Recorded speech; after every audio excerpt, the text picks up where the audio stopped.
Disclaimer alert. So in this episode, I discussed the case of an assassination and the search for the assassin who managed to evade authorities.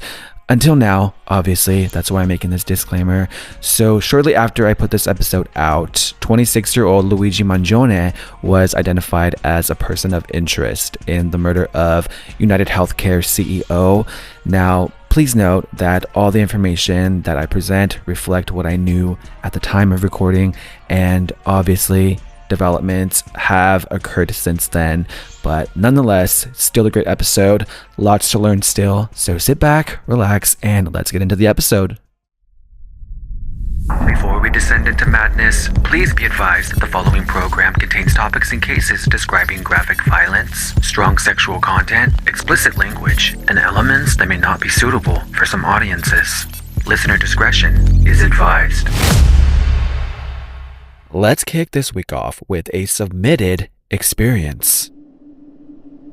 When I was a part of a sorority, I lived in this house with a few other girls. The neighborhood was on the outskirts of the city and our house was near a forest. One night, around midnight, or maybe later, myself and one other roommate were in my car eating Taco Bell. We didn't want to buy for the whole house, so we ate in the car. As we were getting ready to head inside, I felt this cold chill, almost like my instincts were going crazy, trying to warn me.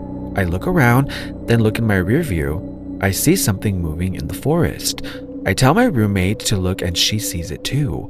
At this point, we think it's a deer, so we get out.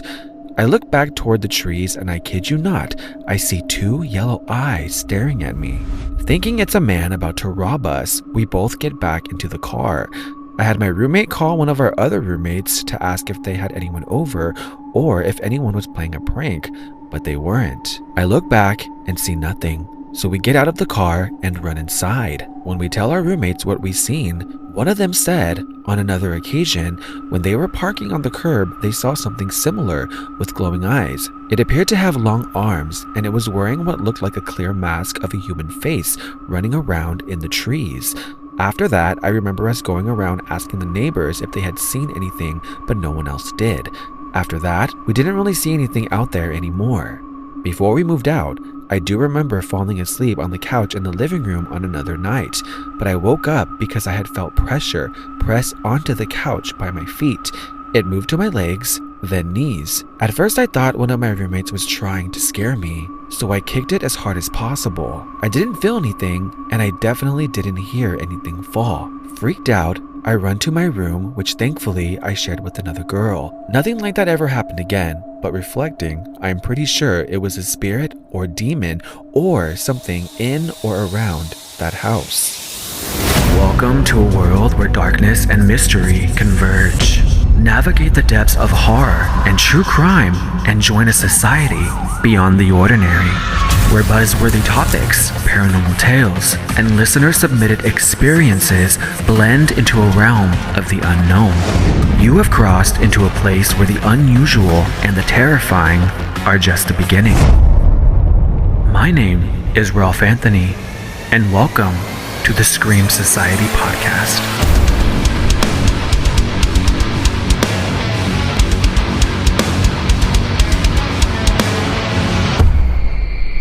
Hello, Screamers. Are you all doing okay out there? Because those end-of-year lists are starting to infiltrate my social media timelines. Does everyone really listen to the same 5 artists? I don't know.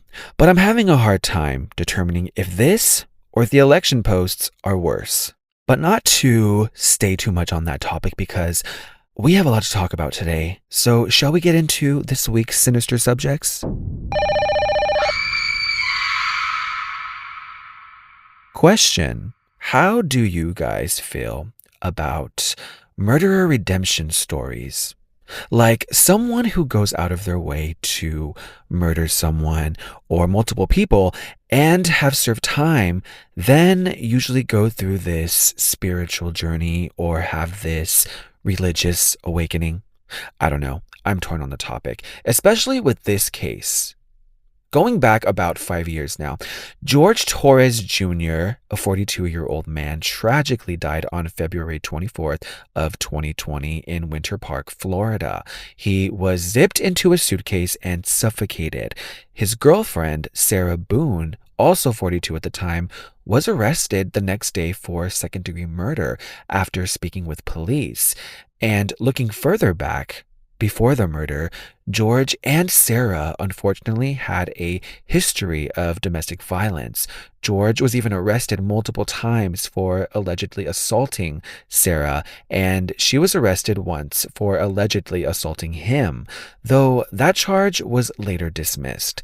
And interestingly, Sarah bailed him out of jail each time he was arrested. Well, on the day of the incident, Sarah had called 911 and said George was dead.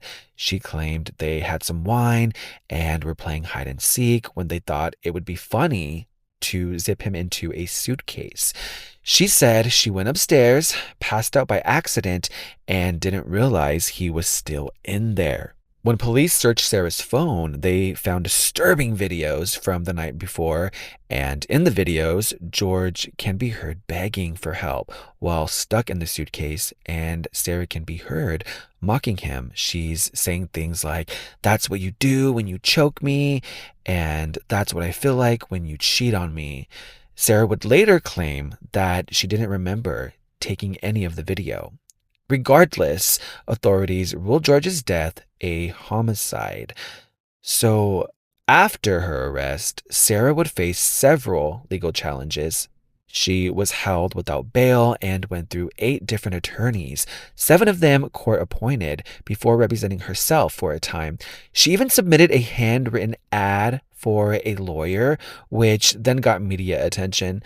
And eventually, attorney James Owens took her case, and at one point, prosecutors offered a plea deal for a 15-year manslaughter sentence, but Sarah rejected that. And adding more to the problem, the trial was delayed several times, once unfortunately because of Hurricane Milton. And when it finally began on October 14th, 2024, her defense argued that she had suffered from battered woman syndrome. And if you aren't familiar with what that is, it's a psychological condition. Now, after less than 2 hours of deliberation, the jury ultimately found her guilty of second-degree murder. And on December 2nd of 2024, before being sentenced, Sarah had reflected on her time in jail, calling it both one of the worst and greatest experiences of her life. It gave her time to reconnect with her faith. And in the end, she was sentenced to life in prison.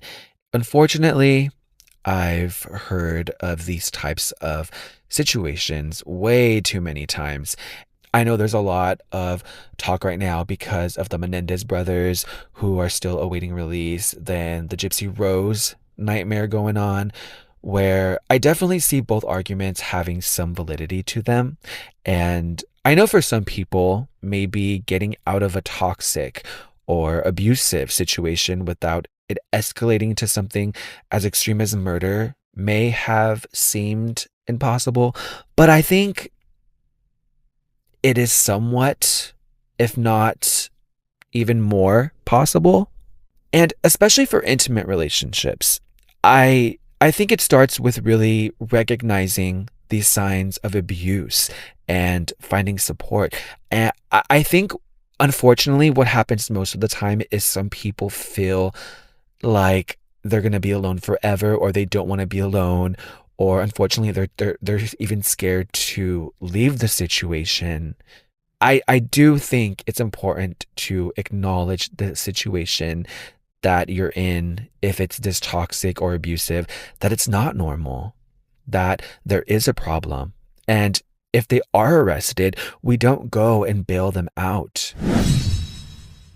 One of the most divisive and talked about topics at the moment is that of United Healthcare's CEO, Brian Thompson, and his whole assassination and this whole crazy fiasco. Just getting into Brian Thompson's backstory a little bit for some context here. Brian Thompson, who was the CEO of United Healthcare Group, joined back in 2004, and he became the CEO of their government programs in 2021. He oversaw Medicare, retirement, and state divisions. And it's funny though, because he always kept a pretty low profile.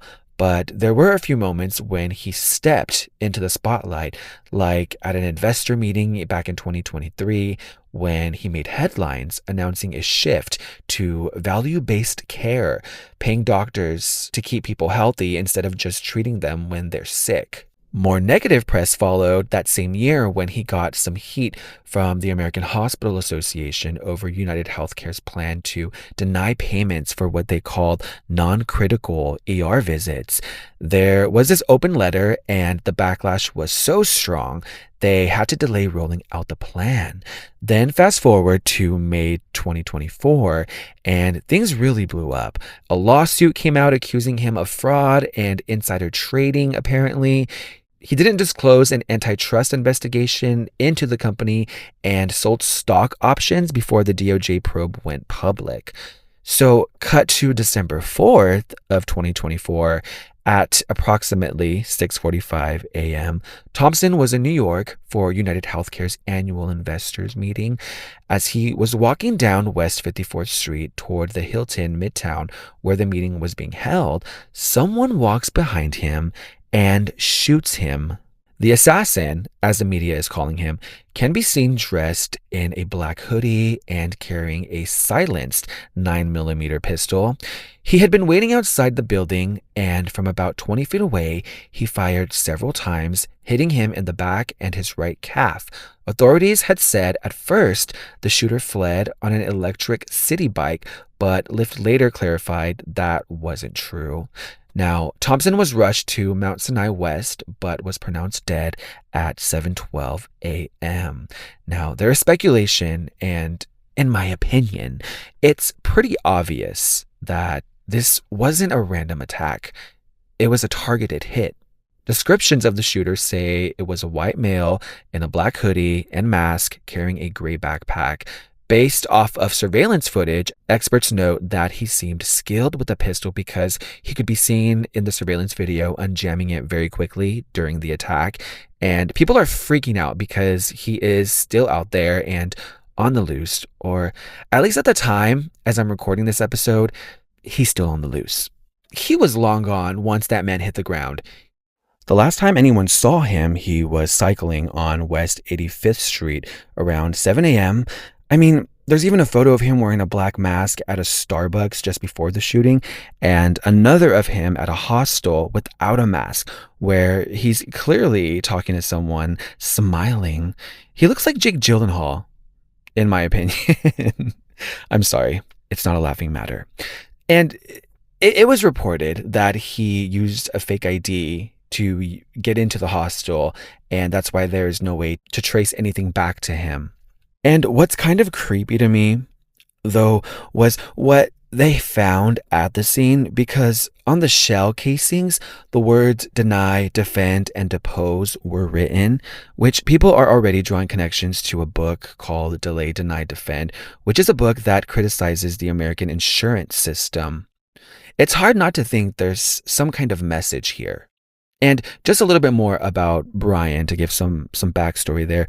Brian was the father of 2 boys and had a wife who has since come forward and stated that Brian had been a target for some time because he had been getting death threats. So that, in my opinion, confirms that he was indeed a target. And there were reports that the investors meeting was obviously canceled after this, but there were also rumors that the investors meeting did go on, and allegedly, this has not been confirmed, but allegedly, someone from the meeting had kicked the bullet casings aside to still have the meeting go on, and that the CEO position became available immediately. Allegedly. Because this does sound outrageous, right? But not impossible. If we really want to look at the level of greed that this industry obviously has, I mean, we did just get news about Anthem Blue Cross's plan to put time limits on coverage for anesthesia during surgery, meaning if you go over this allotted time, you are expected to pay the difference, which could get pretty expensive. But once the assassination happened, they took it back. Probably scared. Also, reading some of the comments under the surveillance video of Brian Thompson honestly tells me how fed up everyday people like you and I in society really are. And more than 90,000 people on United Healthcare's Facebook post about Brian reportedly mocked his death, with most giving their anecdotal experiences with United Healthcare, such as being denied treatment. One woman calls out the fact that her husband's heart attack was deemed not serious enough to be treated. There were also items placed at the scene of the crime where people would usually put flowers or candles as a memorial, but instead, this site had messages of celebration, including a balloon with a photo taped of a cartoon smiling star with the caption CEO down. So here's the thing. I know in some people's eyes, this assassin did good. Like, look at this hero taking out this big greedy CEO who has hurt millions of people. Are these companies crooks? Absolutely. But CEOs can be replaced. Will this cause a disruption? Yes. Will this urge them to change policies? I would have said that's doubtful, but Anthem Blue Cross did switch up really quick after the assassination on this anesthesia shit. Now, I don't see this guy who shot the CEO as a hero. And I don't see the CEO or even these healthcare companies as the good guys. Because some can argue that Brian Thompson was a father with kids, but others can also point out the millions of people affected by and or who died by these disgusting allegations about Brian, such as him opting to use AI with a 90% fail rate to deny patients care, or him lacking compassion toward everyday people. But this does feel like it could spark more of this kind of vigilante justice movement, because with the times we are moving toward, I mean, look at the details. This wasn't random. The guy who did it clearly had a message, especially with those words, deny, defend, and depose on the shell casings, allegedly. He was calling out the healthcare system itself, using Thompson as this symbol of everything wrong with it. And I think when people see something like this happen, especially tied to such a controversial figure, it can make them think and feel like the normal ways to get justice through the courts or protests aren't working anymore. It's really interesting because it's not just about Brian Thompson. It's about this bigger frustration we have with corporations, with the government, with everything. And if nothing changes to address those frustrations, I honestly mean it when I say I would not be surprised if this kind of approach starts happening more. Talk about chaos ensuing. What is with all these murderers on the run? Because there's an inmate in Delano, California, Cesar Hernandez, who's a convicted murderer. He had escaped while being taken to a court hearing, and allegedly the guards were slacking off, and that was his window to find a way to slip out. And now he's on the run, and nobody knows where he's at. Apparently, he was serving 80 years to life for a murder back in 2018. And I don't want to stay too long on this, but for some backstory of what he actually did in 2018, he apparently got into a fight with his girlfriend outside a bar, then randomly followed some guy, Edgar Vasquez, who was just driving his pickup truck. He forced him to pull over, shot him in the head, and took off. And they eventually caught him thanks to surveillance footage and evidence. But yeah, now he's out again, running free after picking his shackles. What exactly does someone do after escaping prison with no money, no job, nothing? I think I would just go back. Like, who's really going to help me out? That is nuts. But let's switch gears, shall we? Let's dive into Terrifying But True. When the unthinkable becomes reality, we find ourselves questioning everything, as some stories are too terrifying but true.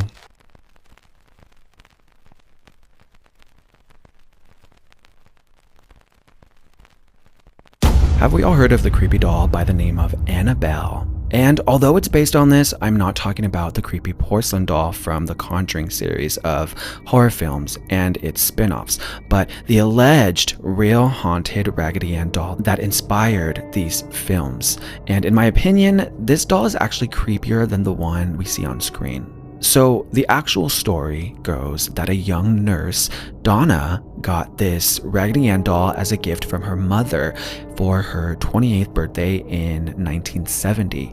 And keeping the doll next to her bed, Donna started to notice these weird things happen. The doll would change positions, sometimes its legs were crossed, and other times it would lie on its side. It would even end up in different rooms from where it was left. Things got even creepier when Donna and her roommate Angie started finding these notes around the apartment that said stuff like "help me" or "help us." And these notes would be written on parchment paper, which was strange to the girls because they didn't even own parchment paper. But the final straw came when a friend of theirs crashed on the couch. A few hours into the night, he woke up feeling like he was being strangled, then opened his eyes to the doll staring right at him. When he pulled himself together, he realized he had scratches all over his body. And you know what's creepy? I'm just now realizing that the opening submission to this episode that I shared at the beginning also dealt with someone experiencing something on them while asleep on the couch. And the way the arms on... Wait, what? The way the arms on my hair, the way the hair on my arms just stood up. It's creepy. Remind me to never pass out on the couch after this. So you have all of these unexplained and very bizarre occurrences taking place with Donna's Raggedy Ann doll that at one point the doll even appeared to be leaking blood. That's when Donna and Angie reached out to a medium to figure out what exactly was going on. And understandably so, I would have called the medium for help after the strangulation incident. Actually, I would have thrown the doll out when I noticed that it was moving on its own. That's just me though.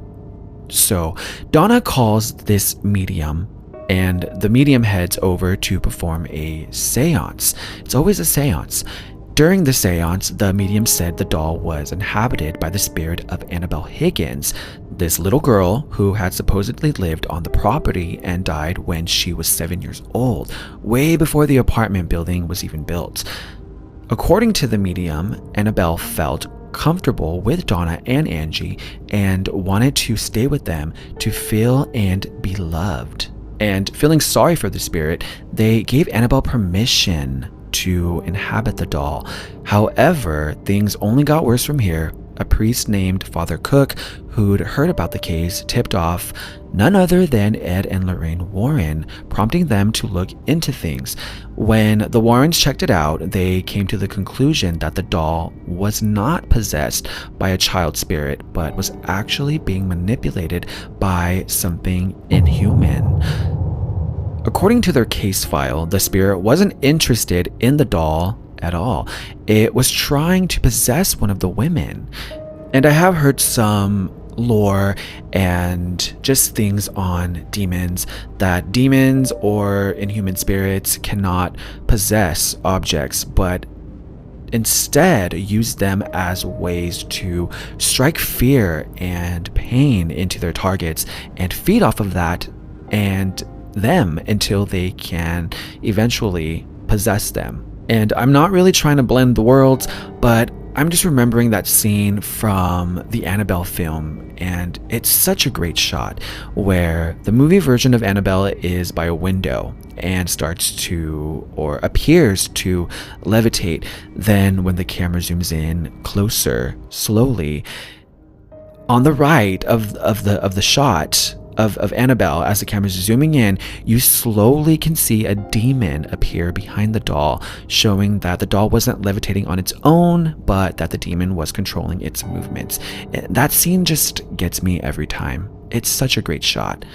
I'm such a geek when it comes to certain shots and cinematography in film like that. So closing out the actual case here, in the end, the Warrens took the doll thankfully just in time, because they said if the haunting had gone on for another couple of weeks, that the spirit might have fully possessed or even harmed Donna Angie or their friend who was strangled.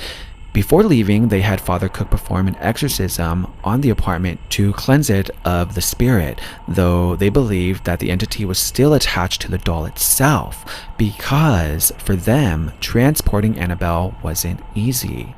Allegedly, on their way back, the Warrens' car started swerving all over the road until Ed had sprayed the doll with holy water. After that, they locked her up in a glass case at their occult museum in Connecticut, where she stayed until the museum closed in 2019. But even now, the doll and the rest of the Warrens' artifacts are still stored there. It's just not open anymore. And as popular as this case is, it's surprising that some people still don't know the actual story or believe the porcelain doll from the movies is the actual doll, which I get it. Movies need to dramatize events for entertainment purposes, but I think this case actually has a decent amount of actual scary alleged events.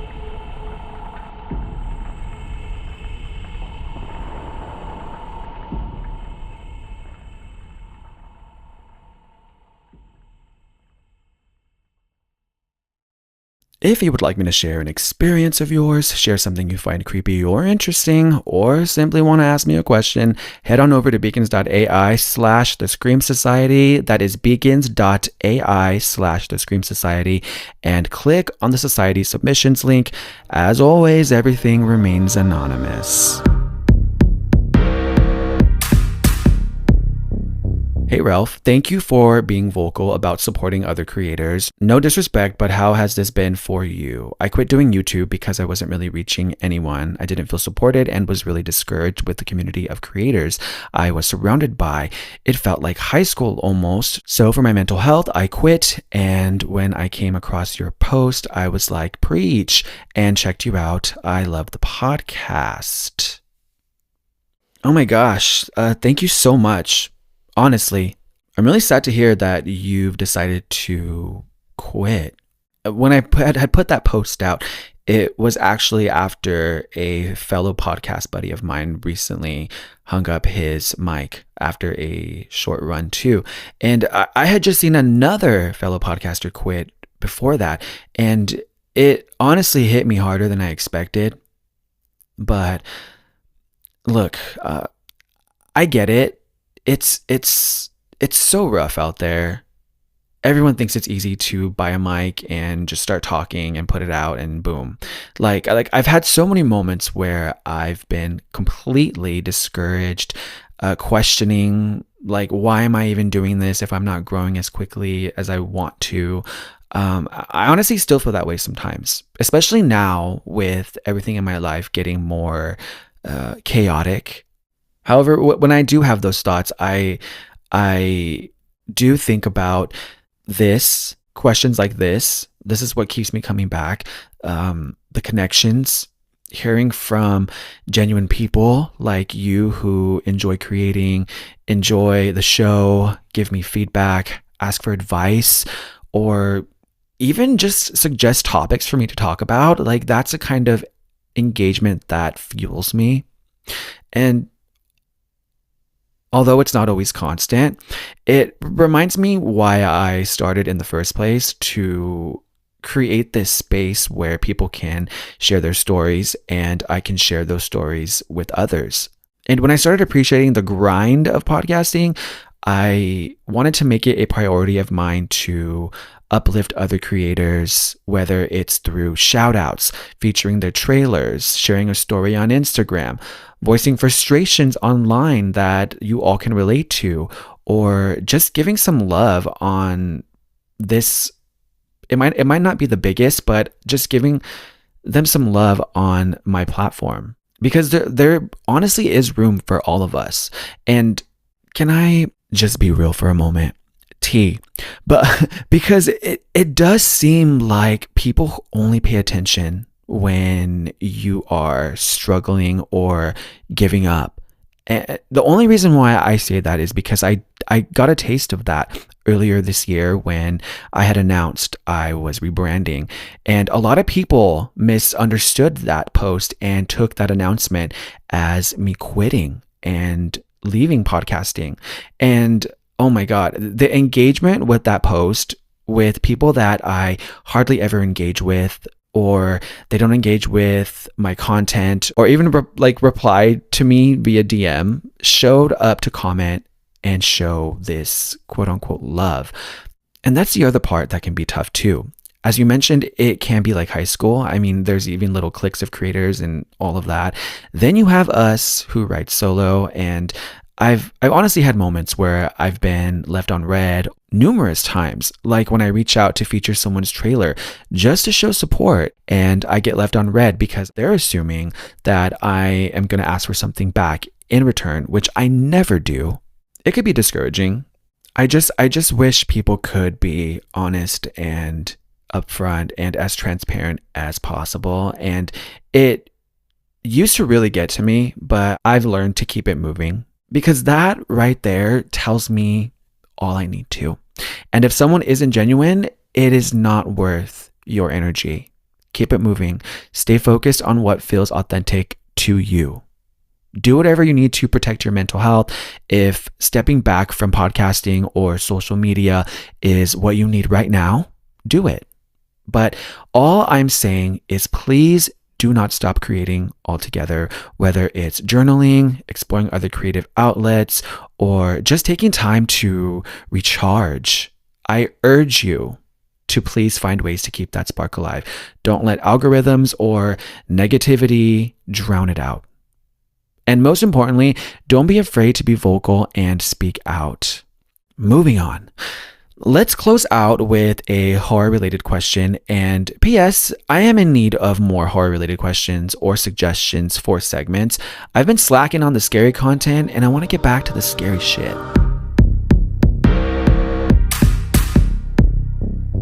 This last one asks, are you excited for I Know What You Did Last Summer, 2025? Is it coming out in 2025? I'm not sure that it was announced. It might actually, it's filming right now, but I'm not sure if it's coming out in 2025. But yeah, I'm actually really excited for that. I am a little scared because they haven't announced any other veteran cast members besides Freddie Prinze Jr. as Ray. Although she's not my favorite final girl, Julie James, who is played by Jennifer Love Hewitt, we need to have her back. She needs to come back. I know Sarah Michelle Gellar can't because she obviously died in the very first one. But we can get Carla, who's played by Brandy. I mean, come on. But yes, I am excited. I will be seated. I am a slasher horror. My favorite thing about these classic slashers getting new life and being made and getting sequels now is it makes it fun to go to the movies again. Like the whole Scream craze, although the most recent two aren't my favorite, I just love the atmosphere of going to the movies and seeing people excited and seeing people dress up and wearing their Scream shirts or wearing their favorite horror shirts. Like I feel like there was a time where the movies were kind of boring, and as of recently, I started to see it really with Scream 6 and the whole popcorn bucket craze and all of that. And it's been so fun. So please continue to go watch movies in the theaters. But other than that, I'm going to wrap it up for this week. Thank you so much for listening into this episode. And until next time, I will scare you all on the next one.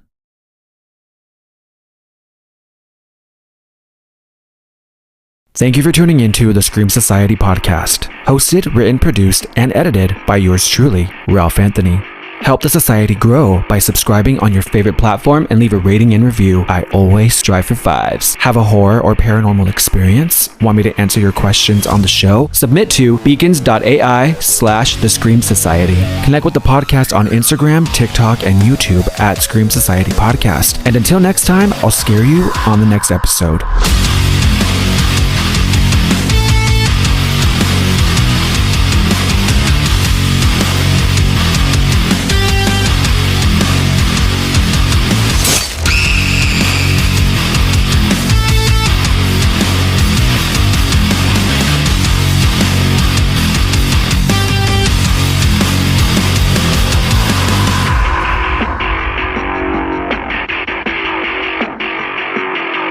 Does everyone really listen to the same five artists? I don't know.